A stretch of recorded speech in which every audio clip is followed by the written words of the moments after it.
안녕하세요. 저희는 봄길 봄길 부부입니다. 부부입니다. 이번 주부터 의사소통에 대한 영상이 시리즈로 업로드될 예정입니다. 제목은 부부의 세계. 부제가 매주마다 달라질 예정이에요. 이번 영상의 부제는 오빠는 항상 그러더라입니다. 저희 부부간에 일어난 의사소통의 왜곡에 대해서 전해드릴 예정입니다. 부부뿐만 아니라 회사, 가족, 친구들과 의사소통이 되지 않는 경우는 흔하게 일어나지요. 그런 경우 있잖아요. 내가 한 말은 그게 아닌데 상대가 오해해서 들었던 경험. 상대가 한 말을 나의 방식대로 이해하고 속상해 했던 경험. 그 전에 구독과 좋아요를 눌러주시면 봄길 부부에게 큰 힘이 됩니다. 알람 설정을 해두시면 저희들의 영상을 가장 먼저 시청하실 수 있습니다. 작년 여름, 제주의 습한 공기가 온 집안에 퍼졌던 날, 공부해야 할 책과 강의 준비가 산더미처럼 쌓여 있었죠. 그리고 온 집안은 난장판이었습니다. 화장실에 머리카락하며 물때가 낀 세면대, 변기도 말로 표현 못하게 더러웠더라고요. 빨래는 산더미인데 건조대에 빨래는 마르지도 않고, 설거지에 집 청소까지. 제 공부는 뒤로 미루고 일단 집안 청소를 하기 시작했습니다. 아내가 집안 청소를 할 때 저는 학교에서 아르바이트를 하고 있었어요. 집에 가서 뭐 먹지? 그런 생각을 하면서 열심히 일을 했죠. 퇴근하고 집에 나서는 길에 먹고 싶은 것들을 생각하고 음악을 들으며 집으로 가고 있었어요. 남편과 살면서 신기한 점은 항상 집안 청소가 끝나면 집에 도착해요. 그날도 청소가 끝나니 도착했습니다. 그런데 남편은 집이 청소됐다는 걸 모르더라고요. 그리곤 제게 배고픈데 저녁에 뭐 먹을까? 라고 환하게 웃는데 화가 명치까지 올라왔어요.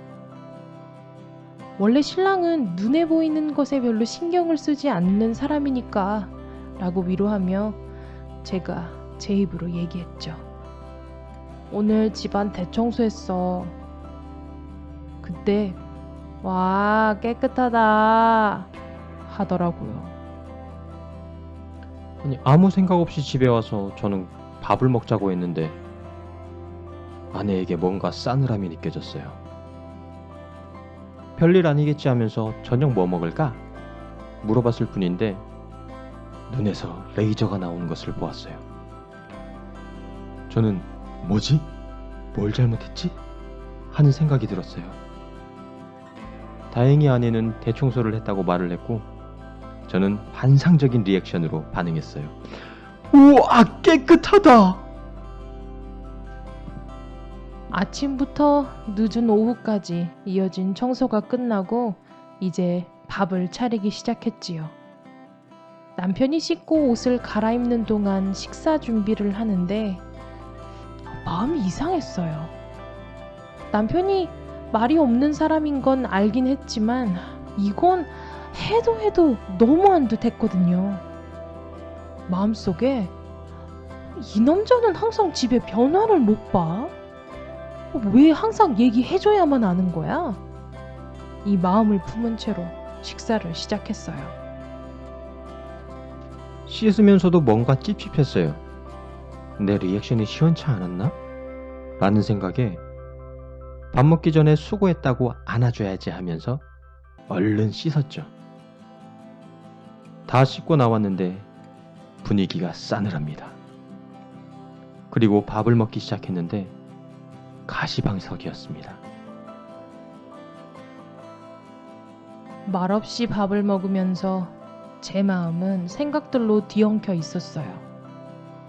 제 감정은 화, 짜증, 슬픔으로 커졌고 저도 모르게 이런 말을 남편에게 했지요. 화장실 청소는 항상 내가 하는 것 같아 하며 남편을 째려봤어요. 이어서 오빠는 밥 먹고 나서 꼭 정리를 안 하더라 까지 얘기했지요.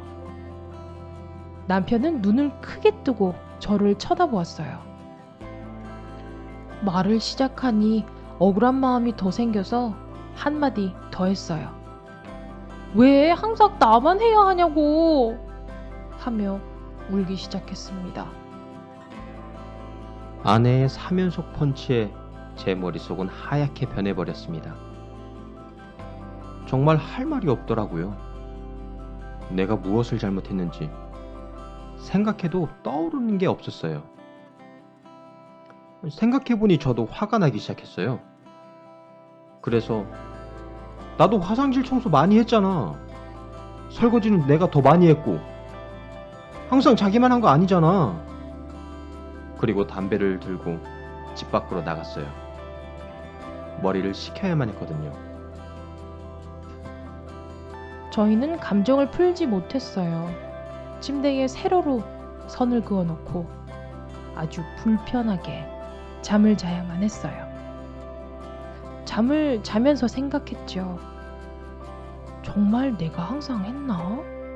설거지는? 청소는? 빨래는? 생각하니 손발이 오그라들기 시작했어요.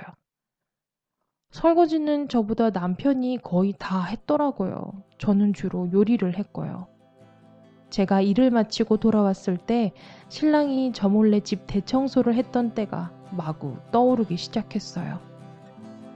그래서 그냥 툭 말을 걸었어요. 그런데 설거지는 오빠가 더 많이 했네. 청소는 비슷하게 했고.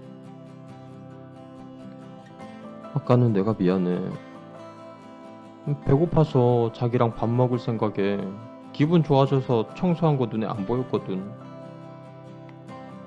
청소하느라 수고했다고 얘기 못해서 미안해. 너무 수고했어. 얘기하는데 눈물이 나더라고요. 그리고 용기를 내서 항상 자기가 했다고 말하니까 억울했잖아. 나도 설거지랑 청소 많이 했었는데 오늘만 하지 않은 거지 하며 훌쩍거렸습니다. 남편에게 많이 미안했어요. 항상, 꼭, 당연. 저는 이런 단어들을 자주 사용해요. 힘들었던 기억은 머릿속에 이미지로 선명하게 남아서 제게 일반화가 되어버리지요. 좋았던 기억은 자연스럽게 삭제되어 버리고요. 남편이 한 번도 집안일을 하지 않은 사람처럼 여겨버리는 경우들이 많았더라고요. 저에게도 일반한 삶이에요. 특히 아내와 얘기할 때 나는 말을 잘 못해 라는 신념이 더 커져요. 아내는 말을 정말 잘하거든요. 그런데 저도 말을 잘해요. 그 후로 저희 부부에게 생긴 새로운 습관이 있습니다. 상대가 했던 표현을 다시 되돌려주는 말 맞추기를 먼저 해요. 이렇게요. 화장실 청소는 항상 내가 하는 것 같아 라고 하면 화장실 청소를 항상 자기가 하는 것 같구나 로 상대의 말을 맞춰주는 거예요. 그렇게 하면 서로 생각할 시간이 잠깐 생기게 됩니다. 그리고 흥분된 감정이 좀 가라앉게 돼요. 항상 내가 하지 않았다는 것을 쉽게 알 수 있게 되거든요. 이때 실제로 우리가 하고 싶었던 이야기를 할 수 있게 돼요. 항상은 내가 한 것은 아니었네. 오빠가 들어와서 수고했다고 먼저 얘기하지 않아서 서운했어. 얘기하려고 했는데 자기 눈에서 레이저가 나오는 것 같아서 말문이 막혔어. 늦게 얘기해서 미안해. 일반화는 순식간에 일어납니다. 그리고 왜곡된 채로 대화를 계속 이어나가다 보면 감정이 상하게 됩니다. 부부의 삶에서 가장 중요한 것은 바로 의사소통이지요. 일상에서도 대화는 중요합니다. 오늘 영상에서는 상대에게 또는 나에게 일반화된 표현이 일어났을 때 어떻게 의사소통을 할 수 있는지에 대해서 말씀드리려고 합니다. 오늘 저희가 나눌 일반화의 첫 번째 이야기는 전칭 대명사의 사용입니다. 전칭 대명사의 전칭은 전부 칭하는 것을 뜻해요. 항상, 모두, 거의, 대부분, 꼭 등을 뜻하는 건데요. 우리의 이야기에서 봄이 화장실 청소는 항상 내가 하는 것 같아. 오빠는 밥 먹고 나서 꼭 정리를 안 하더라. 라고 말한 부분이 해당돼요. 이 표현이 사용됐다면 일반화로 볼 수 있어요. 1. 이야기 듣기. 일반화 내용 찾기. 먼저 상대의 말에서 전칭 대명사 사용을 먼저 찾아보세요. 그러다 보면 나의 언어에서 또 생각에서 일어나는 왜곡에 대해서 조금 수월하게 발견하실 수 있을 거예요. 일반화가 항상 잘못된 것은 아니에요. 나의 생각을 주장하거나 대화에 재미를 넣고 싶을 때 우리는 흔히 전칭 대명사의 표현을 사용합니다. 하지만 이것을 사용하게 된다면 상황은 왜곡된 채로 표현되고 있다는 것을 발견해 보았으면 합니다. 감정이 올라온 상태이거나 대화에 긴장감이 있는 상황에서 일반화의 표현이 사용되었다면 우리는 왜곡된 표현을 올바로 잡아줄 필요가 있게 되지요. 이럴 때일수록 상대에게 또는 나에게 먼저 말을 맞춰보는 거예요. 2. 말 맞추기. 친밀감과 신뢰감 쌓기. 말 맞추기는 센스가 좀 필요해요. 상황에 맞게 말을 얼마나 맞춰야 할지 느낌을 알아야 해요. 예를 들어 친구와의 약속이 늦은 상황에서 길, 지금 몇 시야? 왜 이렇게 늦었어? 내가 많이 늦었지? 그래, 말도 없이 30분이나 늦으면 어떡해? 너 항상 그러더라? 내가 30분이나 늦었구나. 그래, 지난번에도 20분 늦었고, 넌 진짜? 지난번에도 20분 늦었구나. 그때도 내가 연락 안 했어? 했었네. 그래도 항상 나랑 만날 때마다 늦어. 너랑 만날 때 늦었지. 그래도 항상은 아니야. 오늘 포함해서 3번 늦었다. 잠깐만. 그렇네. 내가 왜 항상이라고 기억하고 있지? 친구와의 대화를 예로 들었지만 다른 맥락일 때는 상대의 감정에 맞게 조금 더 맞춰줄 필요도 있어요. 나에게 말을 맞추는 경우에는 내가 말을 하고 잠시 생각을 해보는 것이 좋을 듯해요. 정말 항상 꼭 매번 그랬는지 머릿속에서 정리를 해보는 거지요. 3.